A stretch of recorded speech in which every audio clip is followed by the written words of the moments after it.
مولانا الیاس صاحب سے بات چیت ہوتی تھی. میری خود 2 مرتبہ 3 گھنٹے بالکل تنہائی میں گفتگو ہوئی. اور جب میں مبلغ تھا اس وقت موبائل کا دور نہیں تھا، لینڈ لائن فون ہوا کرتا تھا اور ISD کال بہت مہنگے ہوتے تھے.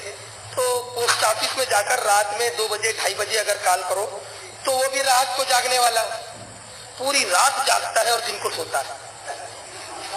میری بھی ان سے کئی بار گفتگو ہوئی. تو میں خود اپنی گفتگو جو ان سے میں کسی کی سنی سنائی بات نہیں بتا رہا ہوں، اس میں کوئی شک ہی نہیں اور میں انتہائی یقین کی منزل پر ہوں.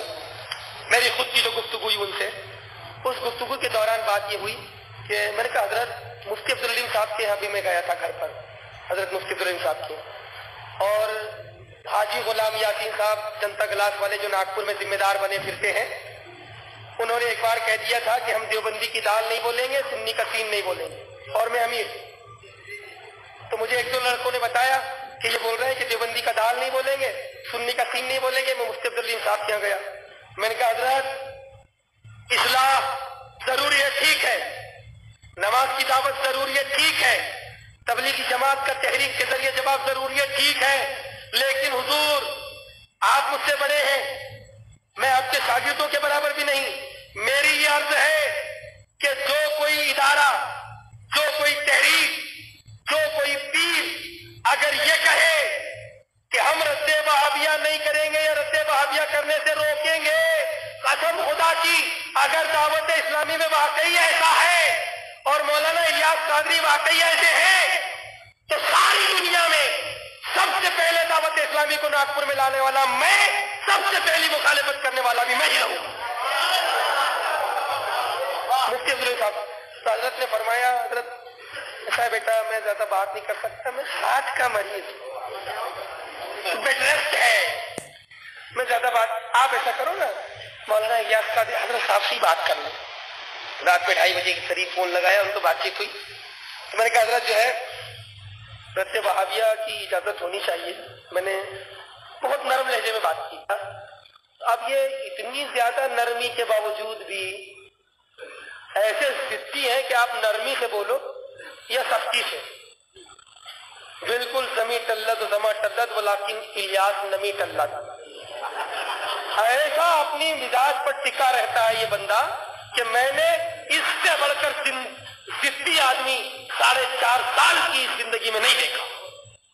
میں نے کہا حضور اجازت ہونا چاہیے، نرمی سے کہا حضرت اجازت ہونی چاہیے رد وہابیہ کی.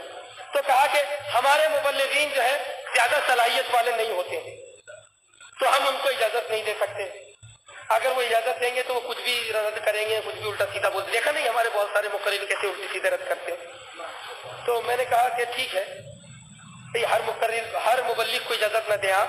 تو انہوں نے کہا کہ دیکھیے مفتی غلام محمد صاحب قبلہ علیہ رحمہ کا فتویٰ بھی ہے کہ ہر آدمی کو رد وہابیہ کی اجازت نہیں ہے جو عوام میں سے ہو، اور اعلیٰ حضرت کا بھی فتویٰ وہی ہے کہ ہر آدمی جو نہ جانتا ہو اختلاف کس بات میں ہے اور وہ پھر رد وہابیہ کرنے بیٹھ جائے اور بحث کرنے لگ جائے جس کو خود ہی نہیں معلوم کہ اختلاف کس بات میں ہے، اصل بات کیا ہے، ایسے آدمی کو منع ہے. تو انہوں نے کہا دیکھیے اعلیٰ حضرت نے منع کیا، مفتی غلام صاحب نے ہم کو منع کیا. تو میں نے کہا حضرت میں کیا عرض کر رہا ہوں ہر مبلغ نہ کرے، جو علماء دعوت اسلامی میں شریک ہو گئے وہ کرے. تو کہنے لگے کہ یار وہ دعوت اسلامی میں آئیں گے اور وہ رد کریں گے تو پھر دعوت اسلامی بدنام ہوگی. تو میں نے کہا ٹھیک ہے حضرت وہ ہمیشہ رد نہ کریں. میری ایک بات سنیے آپ. میں نے کہا حضرت ٹھیک ہے وہ ہمیشہ رد نہ کریں، بوقت ضرورت رد کریں، جب ضرورت آئے تب رد کر دیں اور اس کے بعد پھر اپنی اصلاح میں لگ جائیں. تو کہا نہیں ایسا بھی اجازت نہیں. جو ہمارے طریقہ کار سے متفق ہیں ان علماء اور مشائخ کا ہمارے یہاں سواگت ہے، استقبال ہے، اور جو ہمارے طریقہ کار سے متفق نہیں اور رد کی بات کر رہے ہیں تو ہم ان کا سواگت نہیں کریں گے. مطلب یہی ہوا ہے وہ دعوت اسلامی میں نہ آئے. یہ گفتگو ان کی میں نے اس کو پینڈنگ میں رکھا. میں نے کہا نہیں حضرت آپ اس کو غور فکر کر لیجئے، اچھی طرح سوچ لیجئے اس پر. کئی مرتبہ گفتگو ہوئی اور ہر بار میں نے اس کے بارے میں پوچھا لیکن اس کا کوئی خاطر سا جواب نہیں ملا. ایک بار اتفاق ناگپور میں ایسا ہوا کہ چندرپور میں ایک دریدہ ذہن وہابی آیا اور اس نے اعلیٰ حضرت کے خلاف زبان طعن دراز کرنا شروع کی. چندرپور سے کچھ لوگ ناگپور آئے حضرت مفتی غلام محمد صاحب قبلہ علیہ رحمہ ناگپور میں نہیں تھے، مفتی مجیب اشرف صاحب قبلہ ناگپور میں نہیں تھے، اور سید حسینی صاحب قبلہ رائچور گئے ہوئے تھے۔ اب وہ لوگ فقیر کے گھر پر حاضر ہوئے، تشریف لائے فقیر کے گھر پر، اور انہوں نے کہا کہ رد وہابیہ کرنا ہے، اس کا جواب دینا ہے۔ تو میں نے کہا چلیے مفتی عبدالرحیم صاحب کے پاس چلتے ہیں، وہ بھی ہرے صافے والے، ہم بھی ہرے صافے والے، ان لوگوں کو لے کر گئے وین میں۔ ان کا السلام علیکم وعلیکم السلام، بولے ٹھیک ہے چلیں گے، اور ٹھیک ہے شام کو چلیں گے۔ اب جیسے ہی وہ لوگ واپس ہوئے کہ ہم لوگ اب ناشتہ وغیرہ کر کے کھانا وانا، آپ مطمئن ہو گئے کہ جانے کے لیے لوگ تیار ہیں، میں ایک نعیم الدین مولانا نام ہے نعیم الدین وہ، اور مفتی عبدالرحیم صاحب یہ لوگ تیار ہوئے، ہم تینوں کے تینوں ہر امامے والے دعوت اسلامی کے مبلغ۔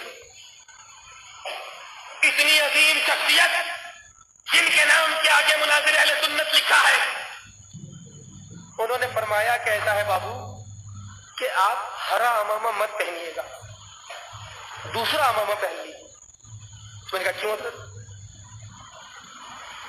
میں نے عرض کیا کہ میں ہرا امامہ پہنوں گا، پیارے اسلامی بھائیوں کہوں گا الصلاۃ والسلام علیکہ یا رسول اللہ پڑھواؤں گا، اور دعوت اسلامی کا نام لوں گا، اور وہابیوں کا رد کروں گا۔